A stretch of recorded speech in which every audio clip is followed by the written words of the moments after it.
মই কেইবাখনো সভা কৰিলোঁ। ৰাতিপুৱাই তামোলপুৰত সভা কৰি মই ধুবুৰীলৈকে গৈছিলোঁ। ধুবুৰীৰ পৰা আহি আৰু ইয়াতে খৈৰাবাৰীত অলপ সময়ৰ পিছত আমি মঙলদৈত সভা কৰিম।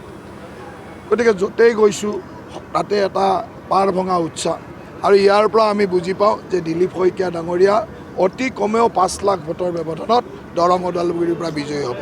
চাৰিওফালে দিলীপ শইকীয়াৰ উৎসাহ, আৰু প্ৰত্যেকজন মানুহে বিচাৰিছে যে এইবাৰ ভাৰতবৰ্ষত তৃতীয়বাৰৰ কাৰণে নৰেন্দ্ৰ মোদী ডাঙৰীয়াক প্ৰধানমন্ত্ৰী কৰিব লাগিব, আৰু নৰেন্দ্ৰ মোদী ডাঙৰীয়াক প্ৰধানমন্ত্ৰী কৰিবৰ কাৰণে দিলীপ শইকীয়াক ইয়াত বিপুল ভোটত বিজয়ী কৰিব, এয়া দৰং ওদালগুৰিবাসীয়ে সিদ্ধান্ত লৈছে। সেইকাৰণে যলৈকে গৈছোঁ এটা উৎসাহজনক পৰিৱেশ।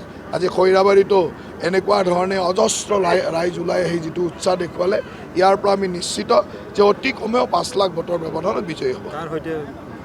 চাওক, ইয়াত প্ৰতিদ্বন্দ্বিতাৰ কথাই নাই।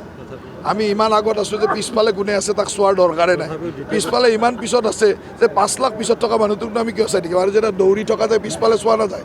আমি আগতে প্ৰতিদ্বন্দ্বিতা নাই, এতিয়া প্ৰতিদ্বন্দ্বিতা দ্বিতীয় আৰু তৃতীয় কোন হ'ব তেওঁলোকে কৰি আছে, আমাৰ প্ৰতিদ্বন্দ্বিতা নাই। বিৰোধী একদম দুৰ্বল নেকি ছাৰ? বিৰোধী দুৰ্বল নাই, বিৰোধী নাই, আৰু বিৰোধী দুৰ্বল কাৰণে আমি প্ৰতিদ্বন্দ্বিতা কাৰ লগত হ'ব চোৱাও নাই।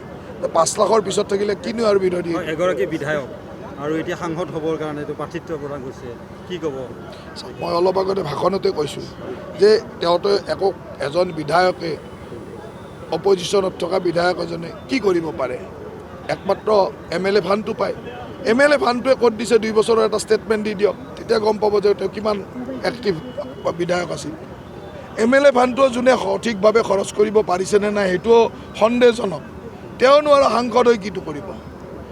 চৰকাৰত থাকিলে, চৰকাৰৰ লগত থাকিলে উন্নয়ন কৰিব পাৰে, আৰু ইয়াতে আমাক ট্ৰিপুল ইঞ্জিনৰ চৰকাৰ লাগে। সুন্দৰভাৱে ট্ৰিপুল ইঞ্জিনৰ চৰকাৰ আজিও চলি আছে, আগন্তুক দিনতো চলি থাকিব, আৰু দিলীপ শইকীয়াই এই ট্ৰিপুল ইঞ্জিনৰ চৰকাৰৰ এজন মুখ্য দায়িত্বত থাকি সুন্দৰভাৱে এই অঞ্চলটো আগবঢ়াই লৈ যাব। খৈৰাবাৰীত আজি বিশাল জনসভা, আৰু শিলডল ভাঙি ৰাইজ ওলাই আহিছে। অলপ আপোনালোকৰ নিচিনা কিছুমান কাৰ্যকৰ্তাৰ পৰা মানুহৰ পৰা খবৰ পাই থাকোঁ, খৈৰাবাৰী দুৰ্বল, খৈৰাবাৰী দুৰ্বল, কিন্তু খৈৰাবাৰী আটাইতকৈ সবল। আজি খৈৰাবাৰীয়ে প্ৰমাণ কৰিছে। যোৱাকালি এখন সভা ঠিক কৰিছিল, আজি 10 সহস্ৰাধিক মানুহ এই সভাত উপস্থিত হৈছে। গতিকে ইয়াৰ পৰা এইটো প্ৰমাণিত হৈছে খৈৰাবাৰীৰ ৰাইজেও আকৌ এবাৰ মোদী চৰকাৰ নিৰ্বাচিত কৰাৰ কাৰণে একদম তন মনেৰে সাজু হৈছে। আৰু আমি 4 জুনত যেতিয়া ফলাফল ঘোষণা হ'ব, দুৰ্গাদাস বড়ো ডাঙৰীয়াই তেওঁৰ নিজ সমষ্টি খৈৰাবাৰী কলাইগাঁৱত আটাইতকৈ কম ভোট পাই তেওঁ ৰেকৰ্ড কৰিব। দুৰ্গাদাস বড়োই মানে বিধায়ক পুঁজি পাতিও হেৰি কৰিব পৰা নাই বুলি, উন্নয়নৰ ক্ষেত্ৰত একো কাম কৰিব পৰা নাই, আৰু চাহটোকে দেখা নাই বুলি কৈছে। তাতে দুৰ্গাদাস বড়ো ডাঙৰীয়া ভাগ্যৰ বলত, ভোট বিভাজনৰ বলত বিধায়ক হোৱা মানুহ। তেওঁকতো ৰাইজে আৰু বহুত ভোট দি জিকোৱা নাই, ভোট বিভাজনৰ কাৰণে তেওঁ জয়ী হৈছে। বহু বছৰৰ মূৰত তেওঁৰ এটা আশা আছিল, সপোন আছিল, সেইটো পূৰ্ণ কৰিলে বাৰু। কিন্তু দুৰ্গাদাস বড়ো এজন ব্যৰ্থ আৰু ৰাইজৰ লগত তিল মানে সম্পৰ্ক নৰখা এজন ৰাজনৈতিক, মানে নেতা বুলি ক'লে ভুল হ'ব, এজন অভিনেতা।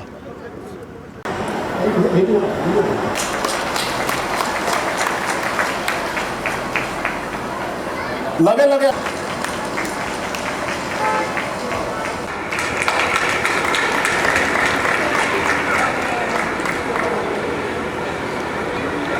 ইয়াৰ বেছি তই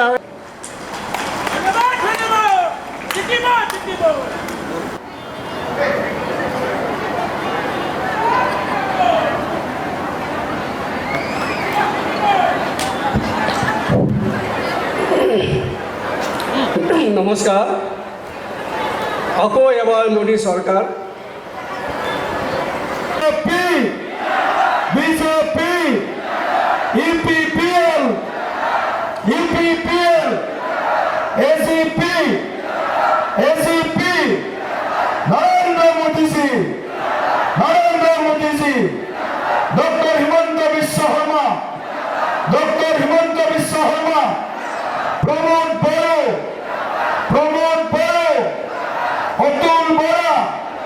অতুল বৰা,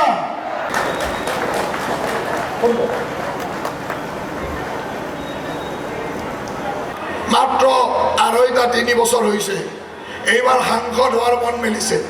আকৌ সাংসদ হোৱাৰ মন কেনেকৈ মিলিছে? AUDFৰ লগত লগ হৈ AUDFৰ ছাপৰ্টৰে সাংসদ হ'ব আজি সাংসদ হোৱাৰ মন মেলিছে আপোনালোকে 2.5 বছৰত এবাৰ তেওঁৰ হিচাপটো কৰকচোন কি কৰিলে তেওঁ যিখিনি কাম কৰা বুলি কয় ৰাইজৰ আগত ক'ৰবাত কৈ ফুৰিছে যে মই অমুকত পানী যোগান আঁচনি দিছোঁ অমুকত অমুক দিছোঁ গোটেই পানী যোগান বিভাগটো মোৰ যদি দিছোঁ সেইটো মই দিছোঁ মই মোৰ চৰকাৰখনে দিছে আমাৰ ভাৰতীয় জনতা পাৰ্টীৰ চৰকাৰখনে দিছে তেওঁ আজি কেইদিনমান আগত ক'ৰবাত ভাষণ দি আছে এই পানী যোগান আঁচনি মই কৰিলোঁ অমুক মই কৰিলোঁ আৰু তেওঁ কেনেকৈ কৰিব তেওঁ কৰিবলৈ কোন কাৰণ পানী যোগান আঁচনিৰ PHC ডিপাৰ্টমেণ্টৰ মই মন্ত্ৰী মই ইয়াত টংলাত আঁচনি দিছোঁ মই ইয়াত কাম কৰিছোঁ তেওঁ ক'বলৈ কোন আজি সেইবিলাক ভুৱা কথা কৈ এটাতো কাম কৰা নাই তেওঁক এবাৰ সুধিব যে আপুনি কৰিব পৰা কাম হ'ল আপোনাৰ MLA ফাণ্ড বছৰত 1 কোটি টকা পায় এই MLA ফাণ্ডটো ক'ত দিছে কওকচোন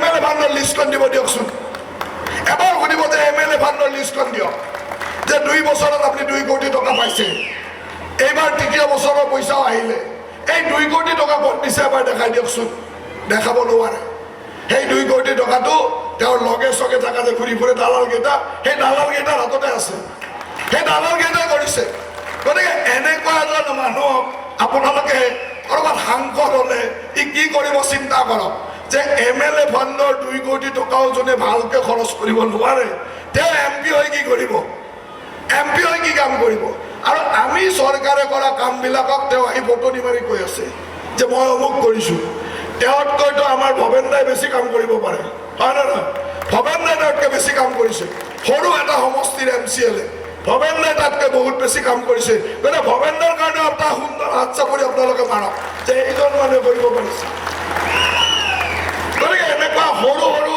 সামান্য খৈৰাবাৰীৰ দৰে এটা সৰু MCLA যি কাম কৰিব পাৰে সেই কামো BPFৰ MLA জনে কৰিব পৰা নাই আৰু আজি AUDFৰ লগত লগ হৈ AUDFৰ ছাপৰ্টত আজি তেওঁ সাংসদ হোৱাৰ মন মেলিছে এইবাৰ দৰং ওদালগুৰিৰ ৰাইজে খুব সুন্দৰকৈ বুজাই দিব যে MLA হৈ যোনে একো কাম কৰিব নোৱাৰিলে সাংসদ হয়তো কি কৰিব বিশেষকৈ পুৰণা যিটো আমাৰ কলাইগাঁও সমষ্টি আৰু আজিৰ টংলা সমষ্টি ৰাইজে সুন্দৰভাৱে বুজাই দিব যে এইজন MLA হিচাপে এটা অপাৰগ MLA আৰু তেওঁ সুন্দৰ প্ৰত্যুত্তৰ আপোনালোকে দিব বুলি মই আশা ৰাখিছোঁ মই আপোনালোক সকলোকে পুনৰবাৰ ধন্যবাদ জ্ঞাপন কৰি